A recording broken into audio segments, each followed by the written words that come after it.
آج اہل تشیع میں سے بعض حضرات کہتے ہیں کہ یہ عبداللہ ابن سبا یہ تو افسانوی شخصیت ہے، اس کی حقیقت کوئی تھی ہی نہیں، حالانکہ ان کی اپنی کتاب میں رجال کشی کے اندر اس کا ذکر موجود ہے، اور یہ بھی موجود ہے کہ حضرت علی رضی اللہ تعالیٰ عنہ نے اپنے عہد خلافت میں اسے زندہ جلوایا ہے۔ اس کی وجہ کیا تھی؟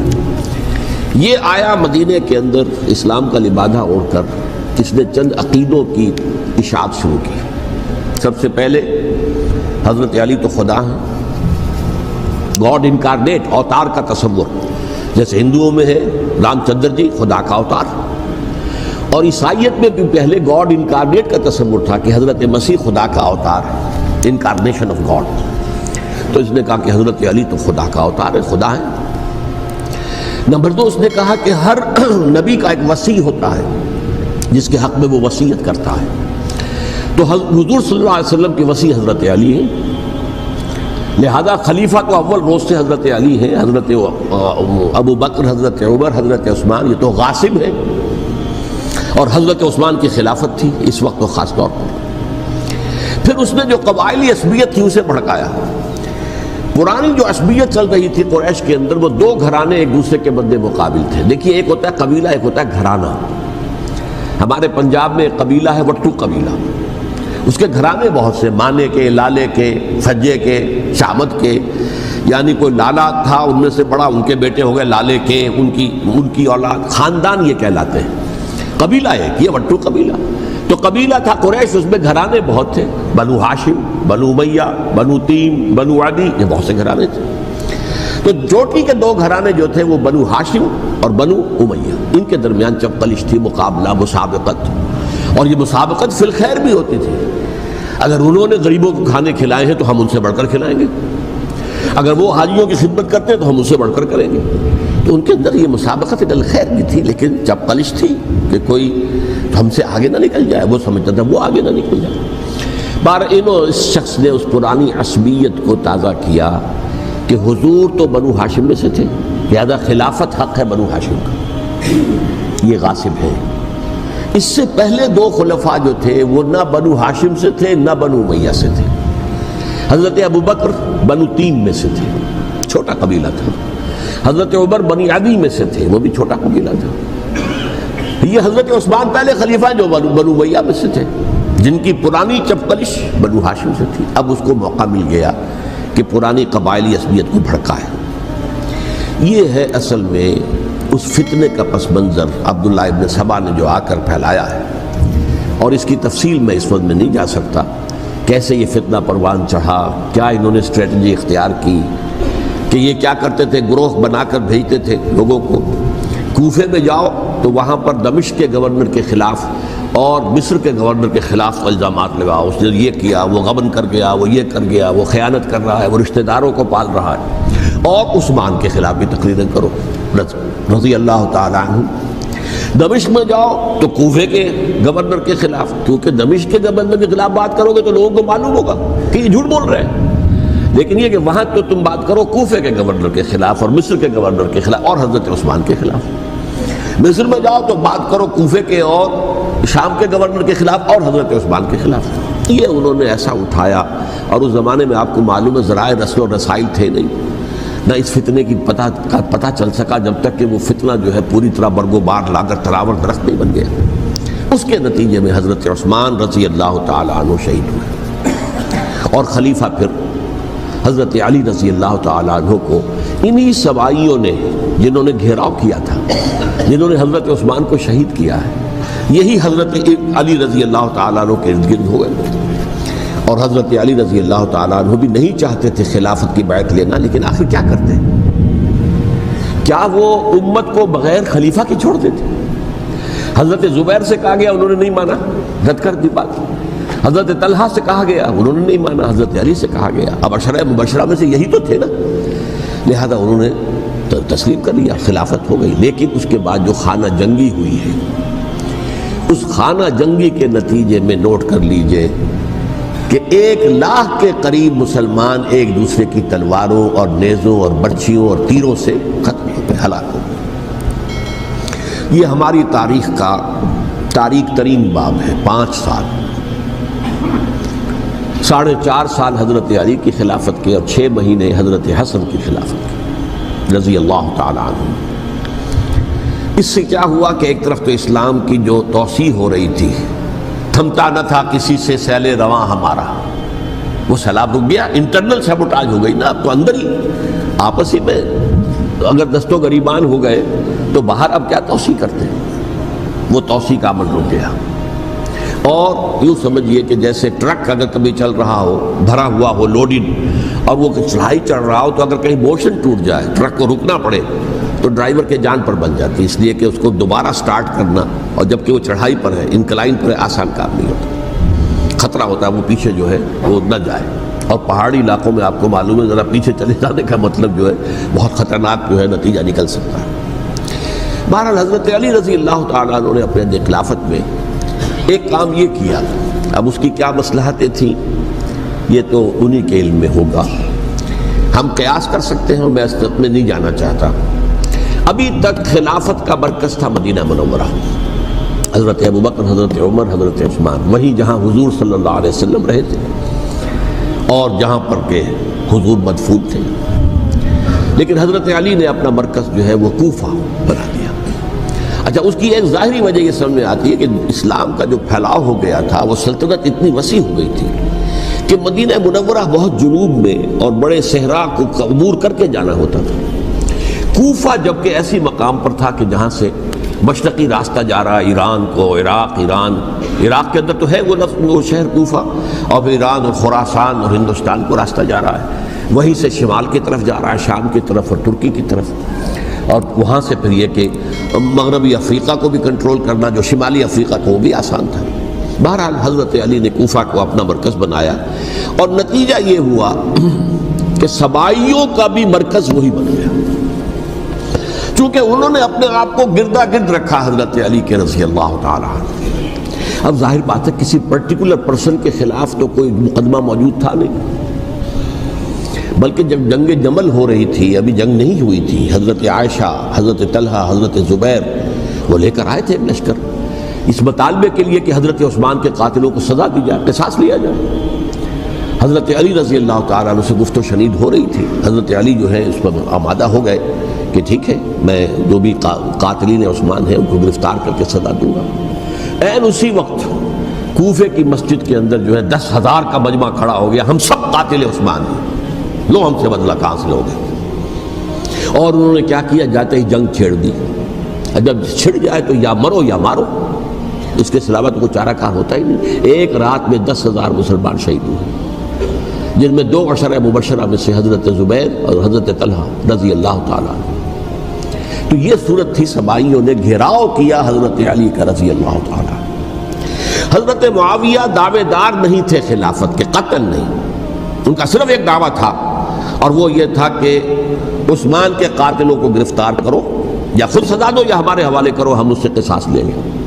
اس لیے کہ قبیلہ بنو امیہ کا تھا، اور حضرت ابی معاویہ بنو امیہ میں سے، تو ایک خاندانی طور پر جو ہے ہم قصاص لیں گے ان سے جنہوں نے قتل کیا ہے حضرت عثمان کو۔ لیکن یہاں ظاہر بات ہے کہ حضرت علی رضی اللہ تعالیٰ عنہ کی طرف سے مطالبہ یہ ہوتا تھا، تم پہلے میری بیعت کرو، میرے ہاتھ مضبوط کرو تاکہ میں ان کے خلاف کوئی اقدام کر سکوں۔ لیکن انہیں یہ اندازہ تھا کہ اگر میں نے بیعت کی تو ظاہر بات ہے کہ حضرت علی تک پہنچنے سے پہلے مجھے گردن اڑا دیں گے یہ لوگ، اس لیے کہ سبائی جو ہے وہ آپ کو گھیرے ہوئے۔ بہرحال ایک عجیب الجھاؤ، ایک ڈائلیما تھا جس کی وجہ سے یہ جنگ چلتی رہی، اور حضرت علی رضی اللہ تعالیٰ عنہ کو انہی کے شیعان علی ہی کے اندر سے وہ جماعت علیحدہ ہوئی تھی جس کو ہم خوارج کے نام سے جانتے ہیں، اور ایک خارجی ابن ملجم ہی نے حضرت علی کو شہید کیا رضی اللہ تعالیٰ عنہ۔ پھر حضرت حسن رضی اللہ تعالیٰ عنہ، اب دیکھیے کس قدر صحیح بات تھی جو حضرت علی رضی اللہ تعالیٰ عنہ نے فرمائی جب ان سے کہا گیا کہ کیا ہم آپ کے بیٹے حسن کے ہاتھ پر بیعت کر لیں رضی اللہ تعالیٰ عنہ۔ فرمایا نہ میں تمہیں اس کا حکم دیتا ہوں نہ میں اس سے روکتا ہوں، یہ تمہارا معاملہ ہے، امرہم شورا بینہم، تم اپنے باہمی مشورے سے جو فیصلہ کرو گے ٹھیک ہے، میں نہ حکم دیتا ہوں نہ روکتا ہوں۔ اس کا کیا مطلب ہے؟ باپ کے بعد بیٹے کی خلافت ہرگز حرام نہیں ہے، ورنہ کہتے کیسے ہو سکتا ہے میرا بیٹا؟ نہیں، یہ نہیں کہا۔ حضرت عمر سے بھی کہا گیا تھا کہ اپنے بیٹے کو نامزد کر دیں، عبداللہ ابن عمر کو، تو انہوں نے جواب میں کیا کہا؟ اسے تو طلاق دینی بھی نہیں آتی. انہوں نے اپنی کسی زوجہ کو طلاق دی تھی اور اس میں جو صحیح ترین طریقہ ہے وہ اختیار نہیں کیا تھا. تو انہیں طلاق دینے تک نہیں آتی تو میں اسے خلیفہ بنا دوں. یہ نہیں کہا تھا کہ باپ کے بعد بیٹا خلیفہ نہیں ہو سکتا, یہ تو نہیں تھا. کہیں حرام نہیں ہے, نہ کتاب و سنت میں, نہ کوئی حدیث ہے, نہ کہیں قرآن مجید میں. تو حضرت علی نے بھی فرمایا رضی اللہ تعالیٰ, نہ میں روکتا ہوں نہ حکم دیتا ہوں, یہ تمہارا اپنا معاملہ ہے. بہرحال حضرت حسن رضی اللہ تعالیٰ عنہ نے حضرت امیر معاویہ سے صلح کر لی, خلافت ان کے سپرد کر دی. دیکھیے, میں حضرت ابوبکر, حضرت عمر, حضرت عثمان, حضرت علی کے ساتھ حضرت حسن کے دور خلافت کو بھی خلافت راشدہ میں سے سمجھتا ہوں. اور تبھی 30 سال پورے ہوتے ہیں اس حدیث کے مطابق کہ حضور نے فرمایا خلافت 30 برس رہے گی, پھر ملوکیت آ جائے گی. تو حضرت حسن کا بہت بڑا کارنامہ یہ ہے کہ اس خانہ جنگی کا دروازہ بند کر دیا. اور یہ پیشن گوئی تھی حضور کی صلی اللہ علیہ وسلم حضرت حسن کو, جو بچے تھے حضور کے انتقال سے پہلے, میرا یہ بیٹا مسلمانوں کے 2 گروہوں میں صلح کرائے گا. یہ حضور کی پیشن گوئی تھی, اور وہ پیشن گوئی حضرت حسن کے علم میں بھی ہوگی یقیناً. بہرحال انہوں نے صلح کی حضرت امیر معاویہ کے ساتھ رضی اللہ تعالیٰ عنہ, خلافت ان کے حوالے کر دی, اور کچھ شرائط تھیں طے ہو گئی. اللہ اللہ خیر صلی اللہ. حضور کی تو یہ پیشن گوئی جو ہے صحیح ثابت ہوئی کہ میرا یہ بیٹا مسلمانوں کے 2 بڑے گروہوں کے درمیان صلح کرا دے گا. اور سبائیوں نے انہیں تانے دیے, یا عار المومنین, اے مومنوں کے لیے موجب عار, موجب شرم, تم نے بزدلی دکھائی ہے, تم نے امیر معاویہ کو خلیفہ تسلیم کر لیا, تم نے بزدلی دکھائی. معاذ اللہ ثم معاذ اللہ ثم معاذ اللہ. اب میں کچھ باتیں حضرت امیر معاویہ کے بارے میں کہنا چاہتا ہوں, اس لیے کہ وہاں اس میں نے حضرت معاویہ کے بارے میں یہ تو بہت شدت کے ساتھ کہا تھا, اور میں اب بھی اس پر قائم ہوں اور پوری طریقے سے قائم ہوں. میرا مستقل موقف یہی ہے کہ حضرت معاویہ رضی اللہ تعالیٰ عنہ کے دور خلافت کو ہم خلافت راشدہ میں شامل نہیں سمجھتے, اہل سنت میں سے کوئی بھی نہیں سمجھتا. لیکن اس کے ساتھ میں نے حضرت امیر معاویہ کے کچھ مناقب بھی بیان کیے تھے, تاکہ پلڑا جو ہے ترازو کا اس کے دونوں پلڑے سامنے آ جائیں. لیکن یہ کہ وہ حصہ میرے اس بیان کا نکال دیا گیا, ختم کر دیا گیا. یہ میں نہیں جانتا کہ اس میں کیا مصلحت دیکھی گئی ہے. اس میں تو کسی کے لیے کوئی معاملہ ایسا نہیں تھا, کسی کے جذبات کو جو ہے وہ ٹھیس پہنچانے والا. کیونکہ میں نے کہا وہ خلیفہ راشد نہیں تھے, صاف میں نے کہا, بلکہ وہ دور ملوکیت کا آغاز ان سے ہو گیا. بلکہ جب ایک صاحب نے یہ کہا کہ کربلا کے بعد سے دور ملوکیت آ رہی تھی, تو میں نے کہا نہیں جناب, دور ملوکیت تو 20 سال پہلے پوری ہو چکی تھی, شروع ہو چکی تھی. حضرت امیر معاویہ کے بھی 20 سال جو ہے وہ دور ملوکیت میں شمار ہوتے. انہیں کسرى العرب بھی کہا گیا, عرب کے کسریٰ جو شہنشاہ ایران کا خطاب تھا, حضرت معاویہ رضی اللہ تعالیٰ عنہ کو کسرى العرب کہا گیا, عرب کا کسریٰ یہ. لیکن دوسری طرف یہ ہے کہ وہ صحابی رسول ہیں رضی اللہ تعالیٰ, حضور کے برادر نسبتی بھی ہیں, حضور کے سالے ہیں. ان کی ہمشیرہ ام حبیبہ حضور کی زوجہ محترمہ ہیں, ام المومنین ہیں, ام حبیبہ رضی اللہ تعالیٰ عنہ. پھر کس قدر معتمد علیہ تھے حضور کے کہ کاتبان وحی میں شامل تھے. وحی کی کتابت کرنے والے چند لوگ تھے جنہیں کہ حضور کہتے تھے کہ اب یہ آیت لکھ لو, ان میں سے ایک امیر معاویہ بھی رضی اللہ تعالیٰ. تو بڑے توازن کی ضرورت ہے. دیکھیے صحابہ کرام کا جہاں تک تعلق ہے, اہل سنت کا موقف یہ ہے کہ صحابہ تو کلہم عدول, صحابہ سب کے سب نیک نیت ہیں, اور ان کی روایت جو ہے قبول کی جائے گی, رد نہیں کی جائے گی, ان پر کوئی جرح و تعدیل نہیں ہوگی.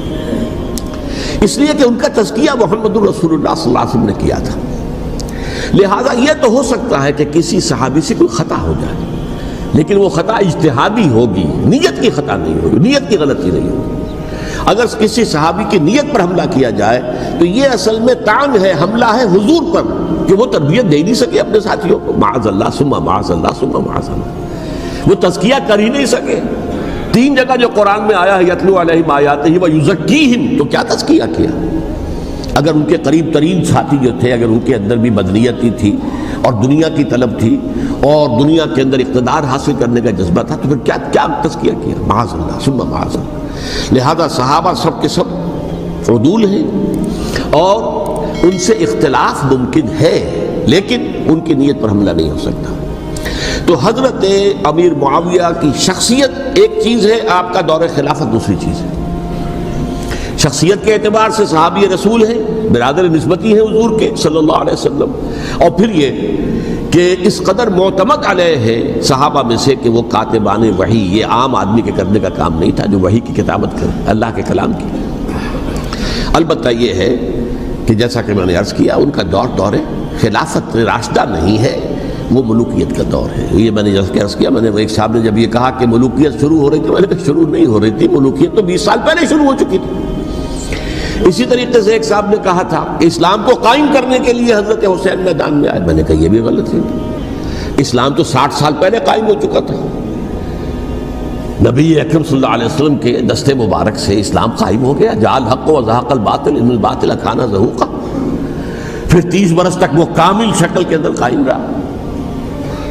تو اسلام جو ہے در حقیقت اب قائم کرنے والی بات نہیں تھی، البتہ اس کے اندر زوال شروع ہو گیا تھا، اس زوال کے عمل کو روکنے کے لیے حضرت حسین میدان میں آئے۔ یہ چیز کو صحیح تاریخی پرسپیکٹو میں رکھنا، تو جس طرح سے دین کو قائم کرنے کے لیے نہیں، قائم تو کیا محمد رسول اللہ صلی اللہ علیہ وسلم والذین معہ رضی اللہ تعالی عنہ، انہوں نے کیا تھا۔ ہاں اب جو ہے وہ اپنی اس شاندار حیثیت سے نیچے گرنے لگا تھا، وہ میں بعد میں عرض کروں گا کہ میں نے اسے کیا عرض کیا تھا کہ یہ اس زوال کو روکنے کے لیے کسی طریقے سے یہ اپنی اصل حقیقت میں قائم رہے، یہ حضرت حسین رضی اللہ تعالیٰ عنہ کی سعی تھی۔ اچھا، حضرت امیر معاویہ کے جو 20 سال ہیں وہ پورے امن، سکون، اطمینان، کوئی جھگڑا، کوئی فساد، کوئی اختلاف، کوئی باہمی فانہ جنگی، کچھ 20 سال۔ یہ بھی تاریخ کی بڑی چشم کشا حقیقت ہے جو عام طور پر لوگوں کے علم میں نہیں ہے۔ سبائی بھی دبکے رہے، حضرت امیر معاویہ کی حکومت اتنی مضبوط تھی، کنٹرول، کہ ان کو کچھ سر اٹھانے کا موقع نہیں ملا۔ موجود تھے، دبکے رہے، جیسا کہ میں نے کہا ریولوشن کے آخری مرحلے پر آ کر جو مخالفین ہیں وہ دب جاتے ہیں کہ پھر دیکھیں گے، موقع ملے گا تو پھر لیں گے ان سے حساب کتاب۔ 20 سال رہے ہیں پورے امن کے، 10 سال کے بعد یعنی درمیان میں ہے حضرت امیر معاویہ کا عہد خلافت۔ ایک صحابی جو کہ بزرگ صحابہ میں سے ہیں، مغیرہ ابن شعبہ رضی اللہ تعالی عنہ، وہ آتے ہیں اور وہ کہتے ہیں کہ دیکھیے امیر المومنین، کتنی بڑی خانہ جنگی رہی تھی مسلمانوں کی آپس میں، اور اب بھی اگر آپ کسی کو نامزد کیے بغیر چھوڑ گئے امت کو تو پھر خانہ جنگی ہو جائے۔ 1 لاکھ اس وقت جو ہے وہ ہلاک ہوئے تھے، نہ معلوم اب کتنے ہلاک، لہٰذا آپ اپنی زندگی ہی میں نامزد کر دیجئے کسی کو خلیفہ، ولی عہد بنا دیجئے۔ حضرت امیر معاویہ نے ابتداءً جو ہے انکار کیا نہیں، لیکن ان کے دلائل ایسے تھے وزنی، اور میں سمجھتا ہوں کہ وہ بات صحیح تھی جو مغیرہ ابن شعبہ نے کہی، اس لیے کہ اب صحابہ کرام میں سے جو کبار صحابہ تھے وہ تو سب دنیا سے رخصت ہو چکے تھے، اب تو یا صغار صحابہ رہ گئے تھے جو حضور کے زمانے میں بچے تھے، حضرت حسن، حضرت حسین، عبداللہ ابن زبیر، یہ بچے تھے نا، یا تو وہ تھے، اور یا بالکل نو مسلم تھے، اور نو مسلموں میں بڑی تعداد وہ تھی جو ایرانیوں کی تھی، شامیوں کی تھی، ادھر کی تھی، ادھر کی تھی، تو ان کو تو ظاہر بات ہے کہ تربیت نبوی سے کیا خلافت راشدہ سے بھی اکثر و بیشتر کو کوئی حصہ ملا ہی نہیں۔ تو اس صورت میں اب وہ اعلیٰ ترین معیار پر حکومت کے نظام کو قائم کرنا ممکن نہیں ہے۔ کوئی قبائلی عصبیت جب تک حکومت کی پشت پر نہیں ہوگی، حکومت مستحکم نہیں ہوگی۔ یہ گویا کہ ایک جس کو کہتے ہیں کہ حقیقت بینی، واقعیت پسندی، ایک آئیڈیلزم ہے اور ایک ریئلزم ہے کہ آپ فیکٹس آن دی گراؤنڈ کو غور کریں، سوچیں اس کے اوپر اور پھر کوئی فیصلہ کریں۔ اس اعتبار سے پھر حضرت امیر معاویہ نے بات مان لی اور بیعت لے لی لوگوں سے حضرت یزید کے لیے کہ یہ خلیفہ ہوں گے میرے بعد، اس کو ولی عہدی کہتے ہیں۔ اچھا، اس وقت 5 افراد ایسے تھے کہ جنہوں نے اس سے اختلاف کیا، یہ بات بہت اہم ہے۔ میرا کتاب چاہے سانحہ کربلا، اس کے کچھ نسخے آج یہاں ہوں گے، آپ لوگ پڑھیے اسے غور سے اور پھیلائیے تاکہ حقیقت سامنے آئے۔ 5 افراد کون تھے جو ہونے چاہیے؟ ابو بکر فوت ہو گئے، ان کے بیٹے عبد الرحمن ابن ابی بکر، عمر فوت ہو گئے، ان کے بیٹے عبداللہ ابن عمر، عباس فوت ہو گئے، ان کے بیٹے عبداللہ ابن عباس، زبیر فوت ہو گئے، ان کے بیٹے عبداللہ ابن زبیر، اور حضرت حسن جو ہے ان کا انتقال ہو چکا تھا، حضرت علی کے بیٹے حضرت حسین رضی اللہ تعالیٰ عنہ مجمعین۔ حضرت حسن کے بارے میں ایک فریق کا کہنا یہ ہے کہ انہیں زہر دے کر ہلاک کیا گیا، اہل تشیع کا قول یہ ہے، جبکہ اہل سنت کہتے ہیں کہ نہیں، وہ اپنی جو بھی طبی موت تھی اس سے ان کے وفات۔ لیکن میں اس میں نہیں جانا چاہتا، اس لیے کہ یہ مائکرو ہسٹری جو ہے نا، وہ تو ایک ایک واقعے کے لیے ادھر کی روایات کیا، ادھر کی کیا ہیں، ان کے پاس کیا دلائل، ان کے پاس یہ تو کسی ریسرچ اسکالر کا موضوع، میرا موضوع نہیں ہے۔ لیکن بہرحال یہ 5 حضرات تھے جنہوں نے ولی عہدی کی بیعت نہیں کی، لیکن حضرت معاویہ اتنے حلیم الطبع انسان تھے، انہوں نے جبر نہیں کیا، کوئی تشدد نہیں کیا۔ ٹھیک ہے، ولی عہدی کی بیعت نہیں کر رہے، کوئی بات نہیں، میری بیعت تو کی ہوئی ہے نا، ابھی تو میں زندہ ہوں، بات ختم ہو گئی، میری بیعت کو تو نہیں توڑا انہوں نے، فسخ بیعت نہیں کی۔ اس اعتبار سے انہوں نے نہ کوئی تشدد کیا، نہ جبر کیا، نہ کوئی مواخذہ کیا۔ لیکن جب امیر معاویہ کا انتقال ہو گیا، اب ولی عہدی کی بجائے وہ اب خلافت کی بیعت ہوئی، سب لوگوں نے بیعت کر لی۔ ان 5 میں سے ایک فوت ہو چکے تھے، حضرت عبد الرحمن ابن ابی بکر فوت ہو چکے رضی اللہ تعالی، 4 تھے، ان 4 میں ایک اختلاف ہوا۔ 2 کی رائے یہ تھی، عبداللہ ابن عمر، عبداللہ ابن عباس، کہ اگرچہ یہ کام غلط ہوا ہے، اسلام کی روح کے منافی ہوا ہے، یہ بادشاہت کی بنیاد پڑ رہی ہے، لیکن یہ بات ایسی نہیں ہے کہ اس کی بنا پر ہم خانہ جنگی شروع کروا دیں، امت کے اندر خون خرابہ کروائیں، فساد کروائیں، لہذا انہوں نے بیعت کر لی۔ اب کوئی اگر یہ کہے معاذ اللہ کہ وہ بک گئے تھے یزید کے ہاتھ میں، معاذ اللہ ثم معاذ اللہ، وہی بات آپ اختلاف کر سکتے ہیں کہ انہیں نہیں کرنی چاہیے تھی، یہ کوئی رائے رکھے، مجھے اختلاف نہیں، لیکن ان کی نیت پر حملہ کریں گے تو حملہ محمد رسول اللہ پر ہوگا صلی اللہ علیہ وسلم۔ عبداللہ ابن عمر کون ہیں؟ کتنی حدیثیں ان سے جو ہے وہ منقول ہیں۔ عبداللہ ابن عباس کون ہیں؟ جنہیں حضور نے جو ہے جن کے لیے دعا کی تھی، اے اللہ فقہہ فی الدین وعلمہ التاویل، اے اللہ اس نوجوان کو دین کا فہم عطا کر اور قرآن کی تاویل اور تفسیر کا علم عطا کر، حبر الامہ کہلاتے ہیں۔ وہ کہیں پیسوں اور ٹکوں کے عوض بک جانے والے نہیں تھے، انہوں نے امت کی مصلحت دیکھی، نیت جو ہے اس پر حملہ نہ کیجئے، البتہ اختلاف کا حق آپ کو حاصل ہے۔ 2 حضرات جو ہیں ڈٹے رہے کہ نہیں، ہمیں کم وقت میں ریزسٹ کرنا ہے۔ عبداللہ ابن زبیر عمر کے اعتبار سے وہ بڑے ہیں، مسلمانوں میں سب سے پہلے ولادت مدینے میں جا کر جو ہوئی ہے وہ عبداللہ ابن زبیر کی ہوئی ہے۔ ہجرت کر کے جب مہاجرین وہاں پہنچے، کچھ عرصے تک کسی کے ہاں کوئی اولاد نہیں ہوئی، تو لوگوں نے تانے دینے شروع کر دیے کہ معلوم ہوتا ہے کہ یہاں آ کر یہ مکے کے رہنے والے جو ہیں کمزور ہو گئے ہیں، ان کی اولاد ہی نہیں ہو رہی۔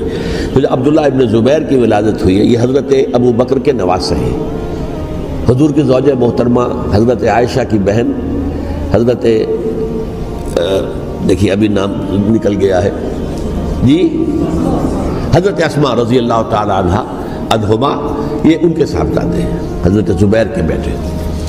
ان کا فیصلہ ہوا کہ ہمیں ریزسٹ کرنا ہے کم وقت میں، ایٹ اینی کاسٹ۔ حضرت حسین ابن علی رضی اللہ تعالی عنہما کا بھی فیصلہ ہوا کہ ہمیں ریزسٹ کرنا ہے کم وقت میں۔ البتہ ان میں بھی ایک اختلاف ہو گیا، یعنی یہ 2 تو جڑے رہے، ان 2 میں اختلاف ہو گیا۔ عبداللہ ابن زبیر کا کہنا یہ تھا کہ ہمیں حجاز میں رہنا چاہیے، یہ سرزمین ہے جس میں نبوت کی برکات سب سے زیادہ ہیں، یہاں ہم مضبوط قلعے کے اندر ہیں، ہمیں یہاں سے جو ہے ریزسٹ کرنا چاہیے اور ختم کرنا چاہیے اس نظام کے اندر جو خرابی آ گئی اس کو۔ حضرت حسین رضی اللہ تعالیٰ عنہ کے پاس خطوط کا تانتا بنا ہوا تھا، کوفے سے لوگ خط لکھ رہے تھے، آئیے آئیے آئیے، ہم آپ کے ہاتھ پر بیعت کریں گے، ہم آپ کے ہاتھ پر بیعت کریں گے، ہم آپ کے ہاتھ پر بیعت کریں گے۔ یہی وہ کوفہ جو حضرت علی کا دارالخلافہ رہا تھا اور جو پھر سبائیت کا گڑھ بن گیا تھا۔ چنانچہ حضرت حسین نے حضرت مسلم بن عقیل کو بھیجا وہاں پر کہ میرے نمائندے کی حیثیت سے جا کر وہاں پر بیعت لو۔ 10-12 ہزار افراد نے بیعت کر لی، لیکن اس کے بعد یزید کی طرف سے گورنر بنا کے بھیجا گیا ابن زیاد کو۔ ابن زیاد نے آ کر جو تشدد کیا اور سختی کی تو سب کے سب بیعت توڑ کر اور سب منحرف ہو گئے۔ مخلصین تو وہ تھے نہیں، الکوفی لایوفی، کوفی جو ہے وہ تو کوئی وعدہ وفا کرنے والا ہوتا ہی نہیں، بیعت توڑ دی، فمن نقص فإنما ينقص على نفسه، بیعت کے بعد بیعت توڑ دینا بہت بڑا گناہ ہے، توڑ دیا۔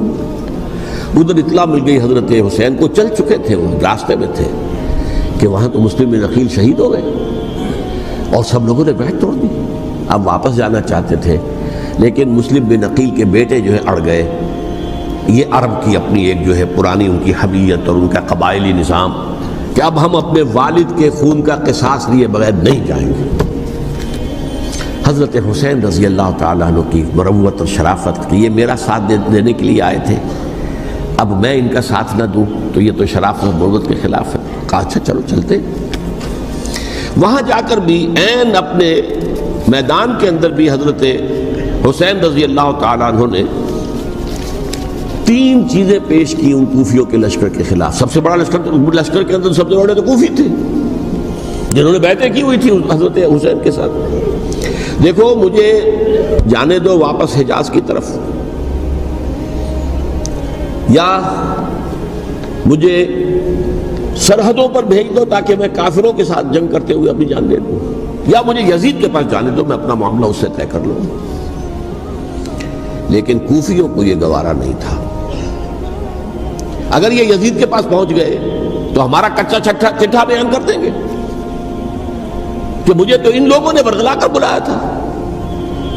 اس لیے کہ دیکھیے حضرت امیر معاویہ کے 20 سالوں کے دوران میں بتا چکا ہوں ان کی حکومت اتنی مستحکم تھی کہ اس کے خلاف کوئی فتنہ اٹھانا ممکن نہیں تھا۔ اب چونکہ ایک چینج اوور ہوا تھا، اور چینج اوور میں آپ کو معلوم ہوتا ہے کہ ایک جس کو کہتے ہیں every thing is in the melting پاٹ، ابھی تو یہ درمیان کے اندر معاملہ ہے، تو انہیں موقع ملا، سر اٹھایا حضرت حسین رضی اللہ تعالیٰ عنہ کو، جو خطوط لکھے جس کے کہ تھیلے کے تھیلے اور بوریوں کی بوریاں بھری ہوئی حضرت حسین کے ساتھ تھی، وہ کہا کہ آئیے ہم آپ سے بیعت کریں گے۔ انہوں نے نہیں مانا، اور اصل میں حضرت حسین کے قاتل وہ کوفی ہیں، وہ بزدل، وہ منافق جنہوں نے بیعت کر کے بیعت توڑی، اور اب وہ آ گئے کہ اگر یہ حسین رضی اللہ تعالیٰ عنہ بچ کر کہیں یزید کے پاس پہنچ گئے تو پھر ہمارا کچا چٹھا جو ہے وہ سامنے آ جائے گا اور ہماری پھر شامت آ جائے گی۔ لہذا انہوں نے قتل کیا حضرت حسین کو رضی اللہ تعالیٰ عنہ۔ ایک بات جو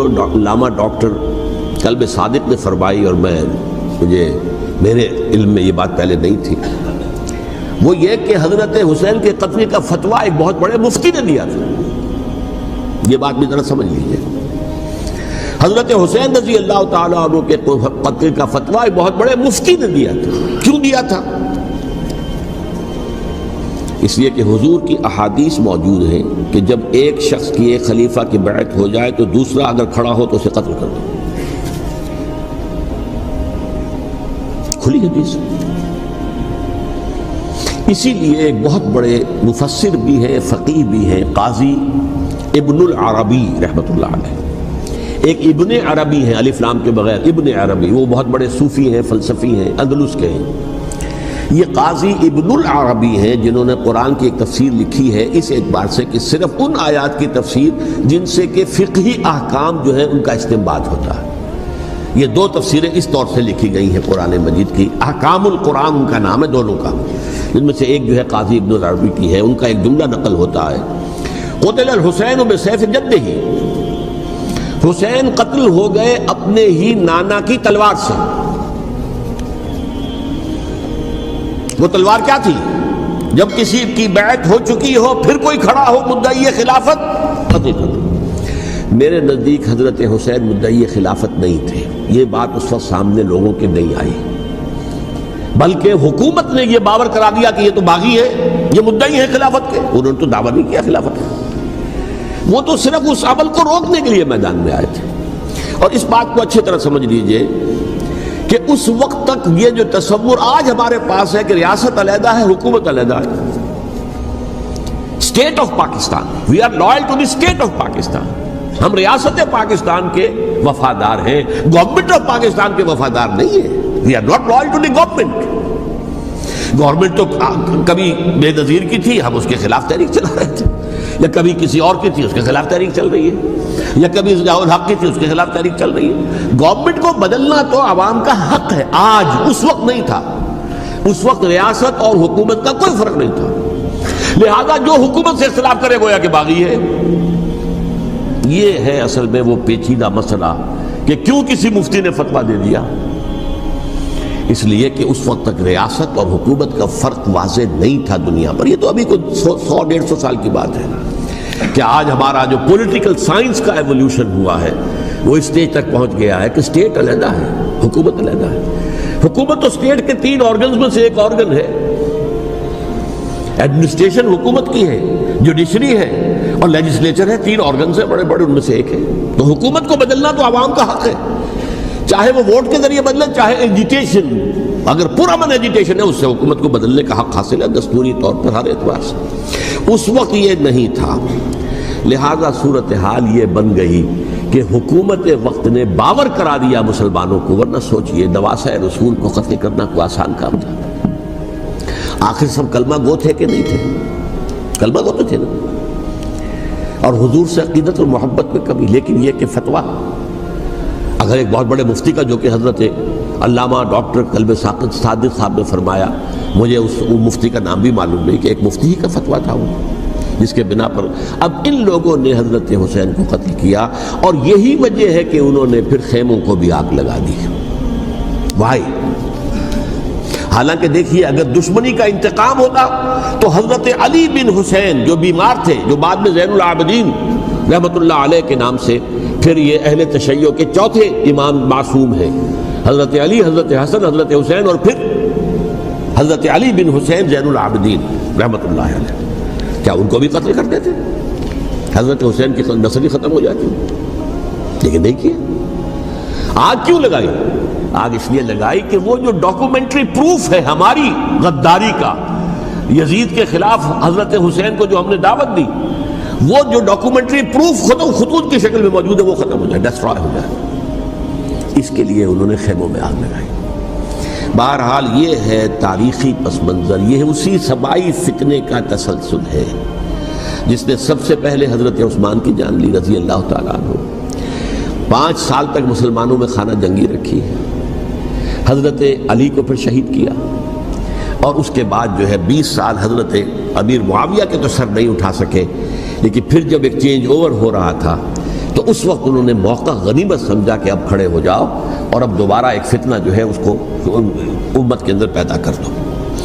اچھا، اس معاملے میں ایک بات جو میں نے وہاں کہی کہ ہمارے ہاں شاعرانہ جو مبالغہ آمیزی ہے، یہ میری گفتگو کا حصہ انہوں نے حذف کر دیا ہے، اور میں نے ایک سنی شاعر بہت بڑے عالم جن کے حوالے سے آج بھی میری تقریر ہوگی خالق الدین ہال میں، مولانا محمد علی جوہر کے ایک شعر کے حوالے سے کہا کہ قتل حسین اصل میں مرگ یزید ہے، اسلام زندہ ہوتا ہے ہر کربلا کے بعد۔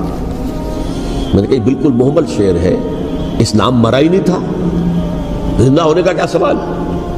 اور اگر کسی درجے میں مزمحل یا زخمی ہوا تھا تو وہ تو رہا، کربلا کے بعد بھی رہا، یزید کی حکومت بھی رہی، بنو امیہ کی حکومت بھی چلی، کوئی تبدیلی تو نہیں آئی۔ یہ کیا کہہ رہے ہیں؟ اسلام زندہ ہوتا ہے کربلا کے بعد؟ میں نے کہا اسلام مرا نہیں تھا۔ جیسے میں نے یہ کہا کہ ملوکیت جو ہے وہ اب شروع نہیں ہوئی، ملوکیت تو 20 برس پہلے شروع ہو چکی تھی حضرت امیر معاویہ کے، لیکن ظاہر بات ہے کہ حضرت حسن نے، حضرت حسین نے اس کو قبول کیا، اور حضرت حسین نے تو پھر 10 سال تک ولی عہدی جو تھی چاہے بیعت نہیں کی لیکن اس کے خلاف میدان میں آ کر چیلنج تو نہیں کیا۔ اس اعتبار سے یہ معاملہ جو ہے اسلام زندہ ہوتا ہے کربلا کے بعد، یہ بے تکی بات ہے۔ ہاں، حضرت شاہ اسماعیل شہید رحمۃ اللہ علیہ کی اگر میں تشبیہ کو، تمثیل کو سامنے رکھوں تو اسلام کی عمارت 6 منزلہ ہے، 6ٹھی منزل ٹاپ کی وہ گر گئی، 5 منزلیں انٹیکٹ تھیں، اسلام مرا نہیں تھا۔ عدالت میں شریعت کے مطابق فیصلے ہو رہے تھے، قاضی تھے، مفتی تھے، شریعت نافذ تھی، اسلام کہاں مرا تھا؟ جبکہ خود کہہ رہے ہیں علامہ قلب صادق کہ ایک مفتی کے فتوے سے حضرت حسین کو قتل کیا گیا۔ اب وہ مفتی کی رائے، اس کی بدنیتی ہو، جو بھی ہو، وہ جانے، اللہ جانے، لیکن عام مسلمان کیا کریں؟ اس پہلو سے اسلام مرا نہیں تھا۔ ہاں، ایک منزل گر گئی تھی، وہ گری رہی، 1000 برس تک گری رہی، یہاں تک کہ آ کر مغربی امپیریلزم نے اس کے گرایا، ملوکیت کا معاملہ ختم کیا، اور وہ جبرین ملوکیت دوسری آ گئی، ورنہ وہی بادشاہی چلی ہے۔ بلکہ دور بنو امیہ میں وہ بادشاہی پوری طرح اس نے بالوں پر نہیں نکالے تھے، اصل 12 پل تو اس نے نکالے ہیں دور بنو عباس میں لا کر، اور پھر سلاطین جو ہے ترک، جو ترک خلفاء ہیں، ان کا بھی بادشاہت تھی اور کیا تھا، وہ خلافت تو نہیں تھی۔ تو یہ تو اسلام میں جو بھی نقص واقع ہو گیا تھا، کبھی واقع ہو گئی تھی، وہ جو کی تو برقرار رہی، اس کو بھی تسلیم کیا۔ میں اللہ کا شکر ادا کر کے کہتا ہوں کہ دونوں حضرات، دونوں شیعہ دانشور اور بڑی اعلیٰ سطح کے جو شیعہ عالم تھے، انہوں نے اس بات کو تسلیم کیا اور میری اس بات کو چیلنج نہیں کیا۔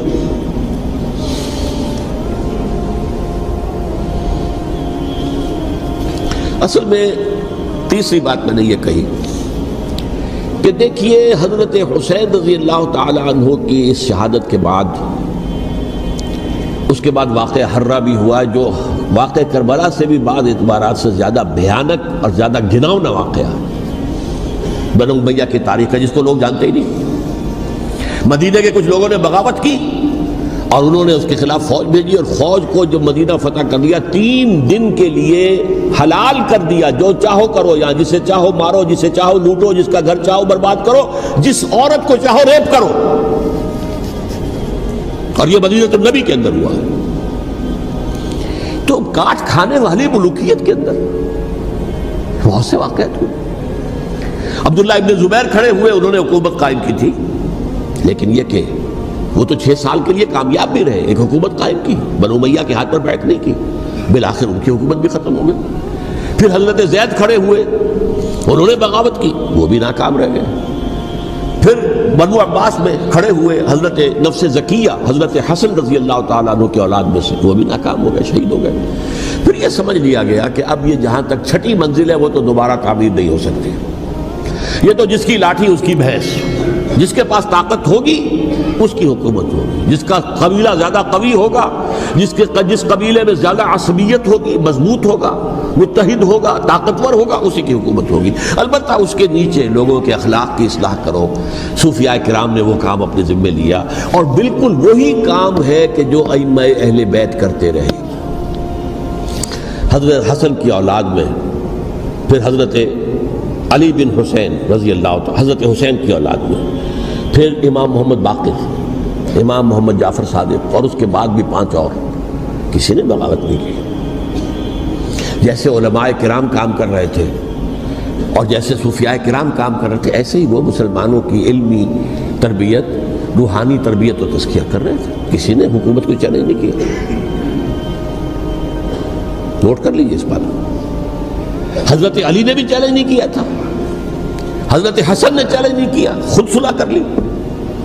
تو ائمہ اہل بیت جو 12 یہ گنتے ہیں، جن میں سے آخری جو ہے حضرت مہدی کو تو ابھی ظاہر ہونا ہے، ان کے عقیدے کے مطابق وہ روح پوش ہیں، وہ ظاہر ہوں گے۔ لیکن 11 حضرات کے بارے میں یہ کہ حضرت حسین کے سوا کسی نے بھی چیلنج نہیں کیا وقت کے نظام، اور حضرت حسین نے بھی اس مغالطے پر کیا کہ کوفی ساتھ دیں گے، اور یہ موقع ہے کہ یہ جو 6ٹھی منزل اسلام کی گر گئی ہے، اسے دوبارہ تعمیر کر دیا جائے۔ انہوں نے خلافت کا دعویٰ نہیں کیا تھا، یہ انہیں عوام کو مغالطے میں مبتلا کیا گیا کہ یہ خلافت کا مدعی ہو کر سامنے آیا۔ جیسا کہ میں نے آپ سے کہا تھا، امیر معاویہ نے حضرت علی کے عہد خلافت میں کبھی خلافت کا دعویٰ نہیں کیا، مدعی خلافت نہیں تھے وہ تو یہ کہتے تھے کہ قاتلان حسین جو ہے، قاتلان عثمان کو سزا دو، قصاص دو، بس۔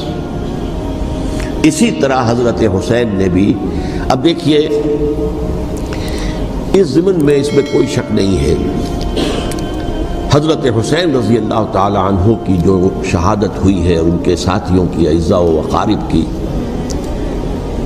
تاریخ انسانی میں یہ عزم، ہمت، شجاعت، مثابرت، صبر، استقلال، استقامت، اس کی بہت روشن مثال ہے، بہت روشن مثال ہے، بہت روشن مثال ہے۔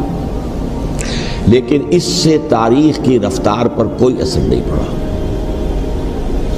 وہ جو ملوکیت آ گئی تھی وہ اور گہری سے گہری ہوتی چلی گئی۔ واقعہ کربلا کے بعد تو واقعہ حرہ ہوا، میں نے گنوا دیا، اس سے زیادہ تو میرے خیال میں کہ اور ہمارے لیے لائق شرم جو ہے کوئی واقعہ ہے ہی نہیں اس پہلو سے۔ لیکن حضرت حسین کا ایک، اب ان کو یہ کہ میں، مطلب یہ کہ اگر میں ان کے ہاتھ پر بیعت کر لیتا ہوں، جو کہ اس وقت سامنے موجود تھے، کہ یزید کی بیعت تمہارے ہاتھ پر کرتا ہوں، تو گویا کہ اپنے آپ کو سرنڈر کر دیتے. وہی خطرہ جو امیر معاویہ کو تھا کہ مجھے وہ تو پہنچنے بھی نہیں دیں گے علی تک رضی اللہ تعالیٰ عنہ، اور مجھے پہلے ہی شہید کر دیں گے. یہی خطرہ حسین کو تھا رضی اللہ تعالیٰ عنہ کہ مجھے یزید تک پہنچنے نہیں دیں گے، پہلے قتل کر دیں گے. اور ویسے بھی یہ ایک شرافت، مروت اور حمیت اور غیرت اور عزت نفس کا تقاضا بھی تھا کہ بھائی معاملہ ہے یزید کا، میرا مجھے وہاں جانے دو، اللہ اللہ خرصلہ، یو کین اسکورٹ می، میرے دائیں بائیں چلو تاکہ میں کہیں اور بھاگ نہ جاؤں تمہارے خیال میں، مجھے وہاں پہنچا دو، میں وہاں پہ جا کے اس سے معاملہ کر لوں. لیکن انہوں نے قتل کیا. اصل قاتلان کوفی، وہی سبائی. البتہ یہ ہے کہ اس واقعے کی جو یادگار ہے اس میں کوئی شک نہیں ہے کہ اس نے مسلمانوں میں سے ایک گروہ کے دل میں قربانی اور شہادت کا جذبہ بہت پیدا کیا، اس میں کوئی شک نہیں. اور جس طریقے سے کہ عاشورہ محرم میں یاد منائی جاتی ہے، جس طریقے سے اس نے اہل تشیع کے اندر قربانی کا جذبہ بے انتہا پیدا کر دیا. اگرچہ وہ جذبہ بروئے کار نہیں آتا، اس لیے کہ ان کے ہاں یہ عقیدہ ہے، یہ طے ہے کہ جب تک حضرت مہدی ظاہر نہیں ہوں گے ہم کسی کے خلاف بغاوت نہیں کریں گے. یہ پوری تاریخ میں ان کا معاملہ رہا، تمام جو ہے ائمہ اہل بیت کا معاملہ رہا. جب تک مہدی نہیں آتے keep sitting and keep waiting, wait and see, that's all. یہ تو خمینی صاحب نے کیا ہے، آیت اللہ خمینی صاحب نے، کہ انہوں نے یہ ایران کے شیعوں کو باور کرایا کہ بھائی جب آئیں گے حضرت مہدی آ جائیں گے، لیکن ہم اب ہاتھ پر ہاتھ رکھ کر بیٹھے رہیں، باطل کو چیلنج بھی نہ کریں. ہمیں کچھ تو کرنا چاہیے، وہ ہاتھ پاؤں ہلانے چاہیے، اور کچھ نہیں تو مہدی کا راستہ جو ہے صاف کرنا چاہیے، تمہید کرنی چاہیے، ان کے راستہ ہموار کیا جائے.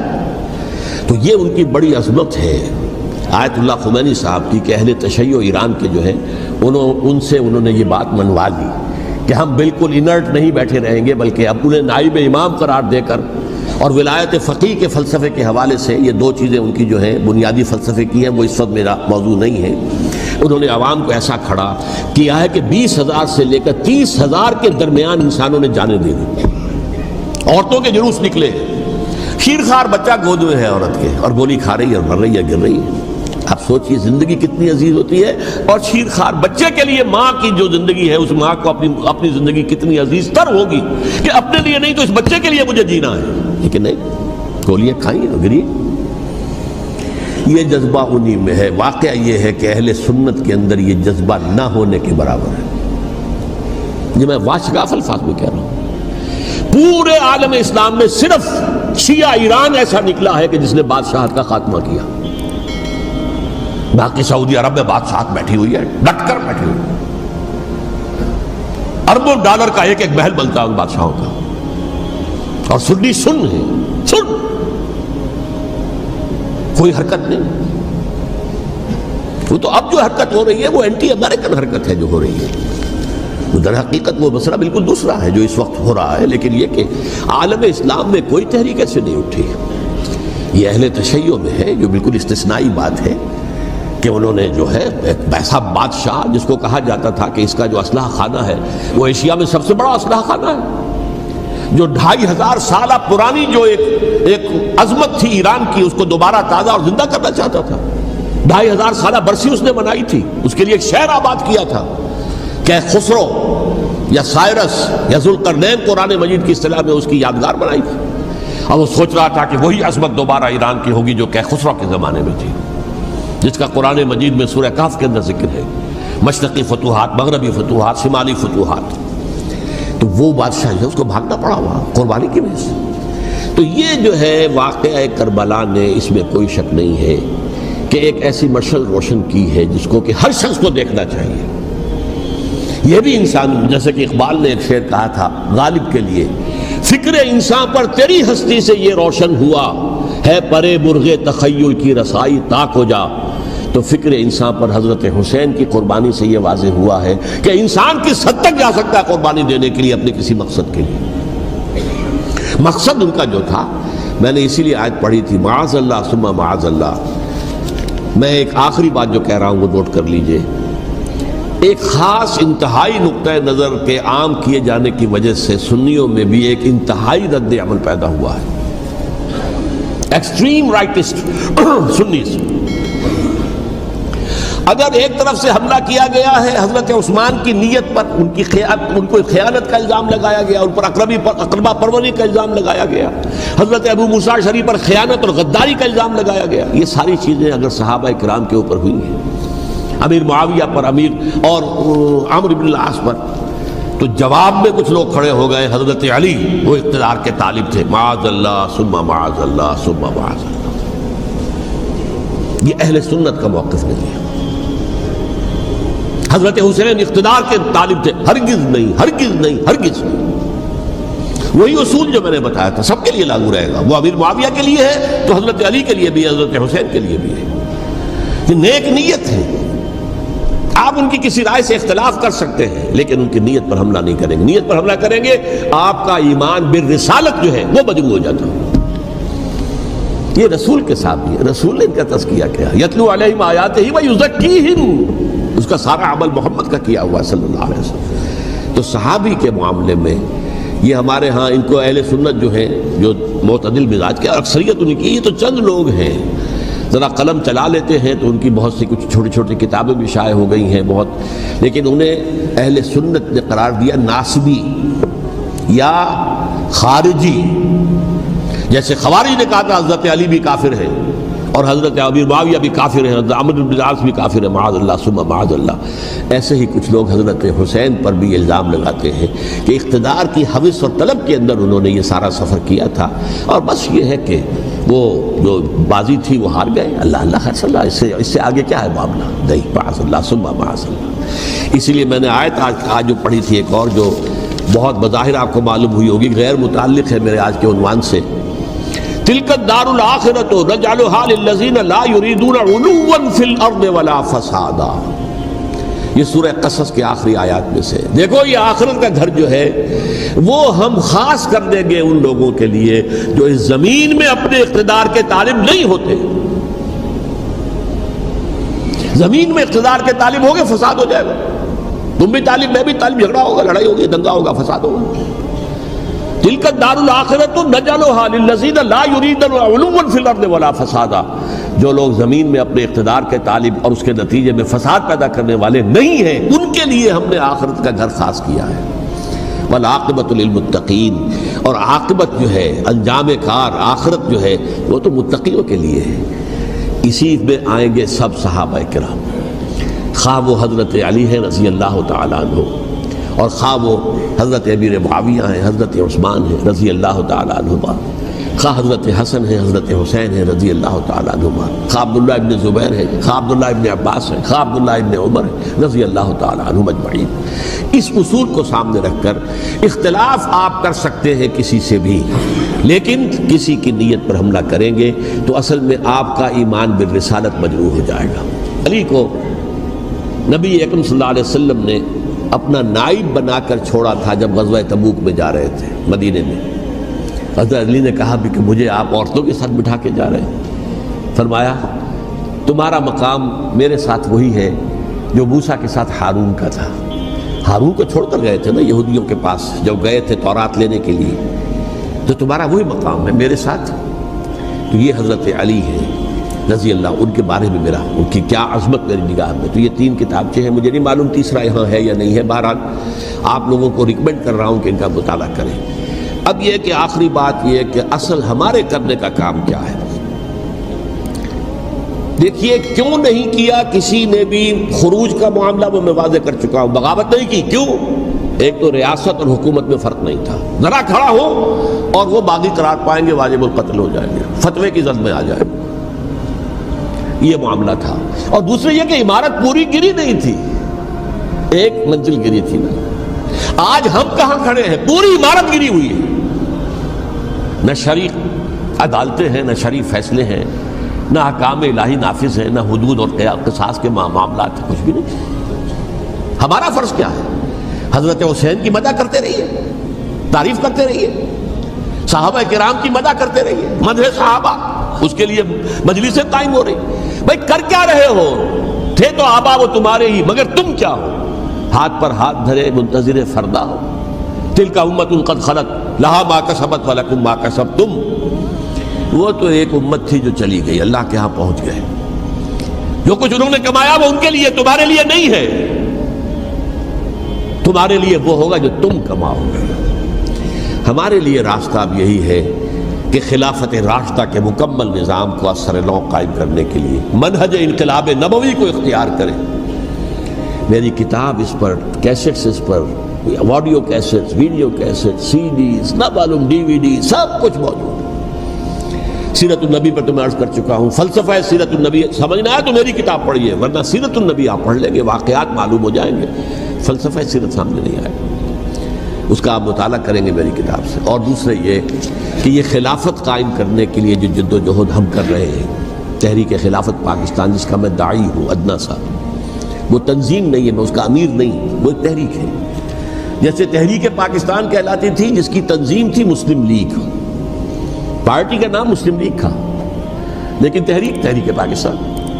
اس طرح تحریک خلافت پاکستان وہ ہم نے چلائی ہے تنظیم اسلامی کے تحت۔ یہ خلافت جب پہلی چلی تھی آج سے 84 سال قبل، نومبر 1921 میں خالق دینا ہال میں وہ مقدمہ چلا تھا، جس کے نتیجے میں بڑے بڑے جو لیڈر تھے ہمارے، مولانا محمد علی جوہر اور مولانا حسین المدنی اور مولانا ابوالکلام آزاد، ان سب کو 2 سال کی قید کی سزا سنائی گئی تھی، بغاوت، مقدمہ بغاوت، یہ خالق دینا ہال۔